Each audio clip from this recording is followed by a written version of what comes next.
Episode number 1 Sudigadu. Are you serious? మీరు నాతో joke చేయడం లేదు కదా? లోపల నుండి తన్నుకొస్తున్న ఉద్వేగాన్ని అదుపు చేసుకుంటూ అడిగాడు Sagar. It's not a joke mister Sagar Agnihotri. ఈ రోజు నుండి మీరు king of Agnihotri family. Oh sorry, actually king of Hyderabad. Now you are the richest person. Confirm చేస్తూ చెప్పాడు ఫోన్లో అవతల వైపు మాట్లాడుతున్న banker Dinesh. But how is it possible?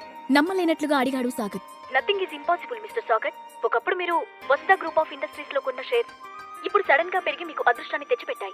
ఈ విషయం తెలిస్తే మీ తాతగారు మిమ్మల్ని చూసి ప్రౌడ్ గా ఫీల్ అవుతారు. ఉత్సాహంగా చెప్పాడు దినేష్. తన తాతగారి పేరు వినగానే అప్పటిదాకా సాగర్ ముఖంపై ఉన్న నవ్వు ఒక్కసారిగా మాయమైంది. 3 ఏళ్ల క్రితం ఈ షేర్స్ కొన్నందుకే ఆయన నన్ను ఇంటి నుండి గెంటేశారు. అది మీరు మర్చిపోయినట్లున్నారు అని నిరాశగా అన్నాడు సాగర్. ఇప్పుడు అదే షేర్స్ మిమ్మల్ని కుబేరుని చేశాయి సార్. ఈ విషయం తెలిస్తే ఇప్పుడే ఆయనే మళ్ళీ మిమ్మల్ని ఇంట్లోకి ఇన్వైట్ చేస్తారు అన్నాడు దినేష్.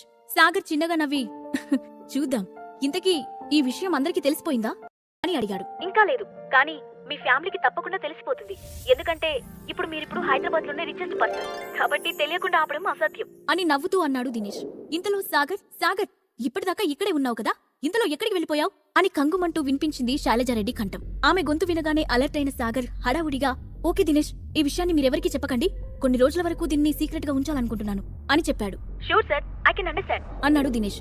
థ్యాంక్ యూ అంటూ సంతోషంగా ఫోన్ కట్ చేసిన సాగర్ తృప్తిగా నవ్వుకుంటూ కిందకి దిగి కిచెన్ లోకి వెళ్లాడు. అతన్ని చూడగానే చిరగ్గా ముఖం చిట్లించిన శైలజ, ఒక్క పని కూడా సరిగ్గా చేయలేవా? అన్ని సగం పనులేనా?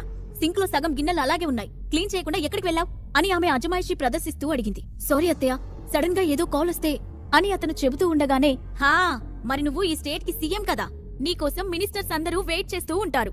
నువ్వు ఫోన్ మాట్లాడకపోతే వాళ్ళ పనులన్నీ ఆగిపోతాయి. వెటకరంగా మాట్లాడుతూ అడ్డుకుంది శైలజ.